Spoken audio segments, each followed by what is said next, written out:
मैंने कहा ना, ये मन को लगाने की बात है, मन को संवारने की बात है।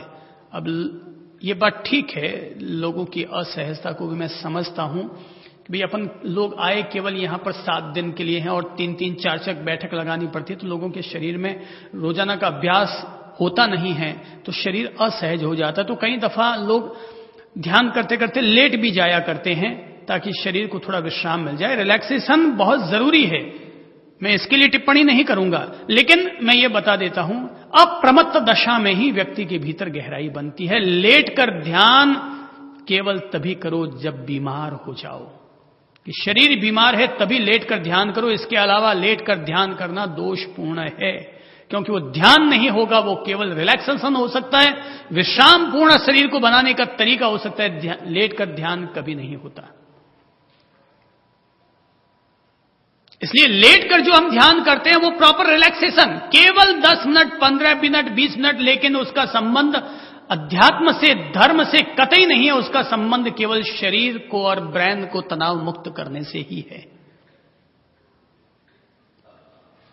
तो अगर लगता है कि आज शरीर में असहजता है, तो दीवार का सहारा ले लो भाई, या जो आसन आपने लगाया है उस आसन को पीछे से तकिया बना लो थोड़ा सा, और पीछे से थोड़ा सा हल्का सा सहारा दे दो, और या सीधा बैठने के बजाय कमर को झुका दो। है तो यह भी प्रमाद की स्थिति है, पर शरीर को भी रिलैक्सेशन चाहिए, विश्राम पूर्ण स्थिति चाहिए। शरीर अगर असहज होगा तो चित्त में स्थिरता नहीं बन पाएगी। तो रिलैक्सेशन जरूरी है, शरीर का विश्राम पूर्ण होना जरूरी है। तो पहले सब चीजों का ज्ञान हो सकता है, अपने आप होने लग जाएगा। किसी को अगर बड़ाई न लगे तो मैं ये बात कह सकता हूं कि मैंने ऐसे कई लोगों को देखा है कि जिनका कि मेरे साथ उनके पूर्व जन्म का संबंध रहा है। मैंने ऐसे स्थानों को देखा है जहां पूर्व जन्म में मैं गया हुआ हूं, पर मैं ये बातें इसलिए नहीं बोलता क्योंकि किसी को हो सकता है, लग सकता है कि अपने मुंह ये छांट रहे हैं। और मैंने कई जो मुझसे जुड़े हुए हैं उनमें से 2-3 लोगों को तो मैंने कुछ बताया हुआ है, स्थान तक दिखाए हुए हैं कि ये स्थान अपने पूर्व जन्म की अर्थियां तक देखी हुई है, पूर्व जन्म में मिले हुए अभिशापों तक को देखा हुआ है। ध्यान की गहराई सहज ही व्यक्ति की चेतना में इन सब चीजों का आभास अपने आप कराती चली जाती है। तो जो आदमी अपने बंधन को और अपनी मुक्ति को समझने का प्रयत्न कर रहा होगा, वह व्यक्ति अपने पूरे जीवन को भी समझने का प्रयत्न कर रहा होगा। और जो व्यक्ति जीवन को समझने का प्रयत्न कर रहा होगा, वो अपने माता पिता, जन्म, भाई, ये वो सब क्या है, इनको भी समझने का प्रयत्न कर रहा होगा। और जो व्यक्ति इन सबको समझने का प्रयत्न कर रहा होगा, उसकी और गहराइयों तक भी उतरने का जरूर प्रयत्न कर रहा होगा।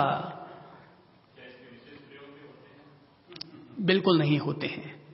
किसी भी चीज के पूर्व जन्म को जानने का कोई प्रयोग नहीं होता। प्रयोग यही है कि व्यक्ति जितना अधिक अपने आप के प्रति जागरूक होता चला जाएगा, जितना अधिक अपने आप के प्रति एक लय होता चला जाएगा, अपने आप, ध्यान रखो, हमारे हाथ में केवल पुरुषार्थ करना लिखा है, और पुरुषार्थ हम केवल इतना सा कर सकते हैं कि हम लंबी या गहरी श्वासोश्वास कर सकते हैं, या ज्यादा से ज्यादा हम अपने पुरुषार्थ के द्वारा अपने संवेदनों के साक्षी हो सकते हैं। पर यह गारंटी नहीं है कि आज अगर अपन ने संवेदनों का साक्षित्व लिया तो कल हमें वो संवेदन परेशान नहीं करेंगे, इसकी कोई गारंटी नहीं है।